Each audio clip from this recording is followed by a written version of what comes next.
Hey everybody, this is Liz. And this is DeRosa. And we're excited to be here with all of you for Mentorship Monday this week. I know you got tired of seeing Matt's face, and our faces are just much more lovely. So as you know, I'm Matt's wife. I also help run the DeRosa Group, and I'm also involved with a really great initiative with my partner here, DeRosa. Yeah. We run the Real Estate Investerher podcast, and it is a podcast dedicated to women investors who are interested in increasing their financial well-being, becoming financially free, and living a balanced life. Yeah. So, anything I'm missing? Well, we also have a Facebook community called Investor Community. So if you didn't know about it, check it out. We have about 500 members. Basically, are women from around the world, basically, that joined us and offer support. It's kind of like instant. We have big time players there and just folks that are just starting out.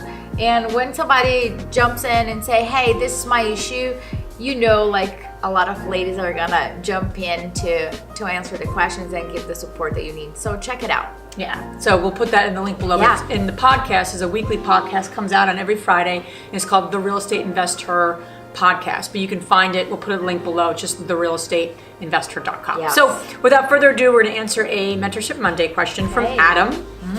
We don't know where Adam is from, but thank you, Adam, for asking a question. And for anyone that has any questions, please send them to helpme@DeRosaGroup.com, and we will answer them on our YouTube page. Every Monday we do this. So he asked a question. I really liked the tenant standard sheet that you've sent. So we've managed property for many years. We put together almost like the standards of which you should be evaluating tenants. You got to be consistent and use the same standards, and that's a whole other Mentorship Monday. But anyway, he looked at some of the standards that we've used and we sent them to him. But basically his question was, when you have multiple tenants and you have multiple people that you're evaluating, so to speak, or it's not evaluating. What's the better word? Not evaluating. You're That they are applying. They're applying. That's the word. Sorry. So here's my question. Is it right or ethical to ask all qualified tenants or all qualified, people interested in the unit to fill out the application and pay for the background check before you would check their references? Or do you simply think of this as a, weeding out process? So his basic concern is he doesn't want to necessarily make people pay, right, if you're not going to accept them. And I get that. However, a few things. You definitely want to check out people's references. But like with all references, you have to take them with a grain of salt, right? So if you're asking someone, hey, how did Joe Schmo do it? Whatever the questions are that you ask, consistently to someone, they may or may not be honest. So your best tool that you have is obviously evaluating credit score, evaluating employment, and evaluating, their criminal and background check. That's the best stuff you've got. Everything else is kind of secondary. Yeah, absolutely. So my point in saying that is, yes, you do want to have every person that's going to be on this lease complete an application and pay for their, pay the application fee, which goes to, really running their credit and their background check.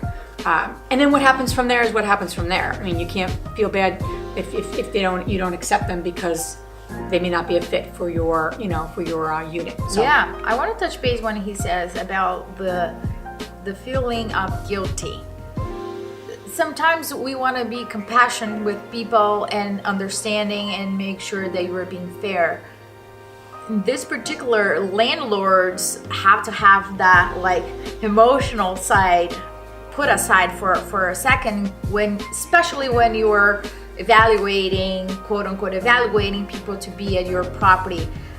Being rational and fair does not mean that you are treating people less. It's just part of the process.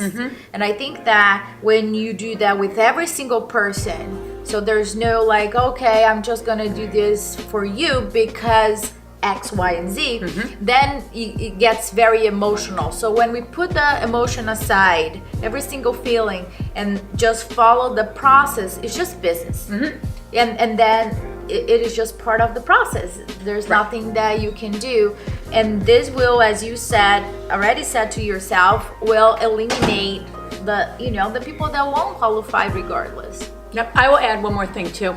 It's really helpful to share with people who are prospective tenants your standards. Yes. So depending on the credit score that you accept, what you have to say on the criminal and background check, whatever your requirements are and your Yeah. standards are, share it with them. Yeah. Because then if they know that, and they fill out the application, and they say, yeah, I have no criminal issue, and then it comes back to, that's not the case. You can't feel too bad. That's on them, So you have to give people kind of upfront information Yeah. too. Give them kind of like your own standards. I think that helps. Absolutely. Kind of be very transparent. So this is the standards, bingo bango, Done. Missing anything? Good. No. Well, thank you, Adam, for submitting a question, and for everyone watching this, submit questions at helpme@DeRosaGroup.com, and we will answer them for free on this series we have, Mentorship Monday. And then lastly, please check out, for the ladies watching this, for the ladies that you know in your life, ladies that are interested or current investors, Yeah. check out our Investerher community and show, therealestateinvestor.com, and learn more about what we're up to and all of our great episodes. Awesome. Thank you for watching. Thank you. Bye.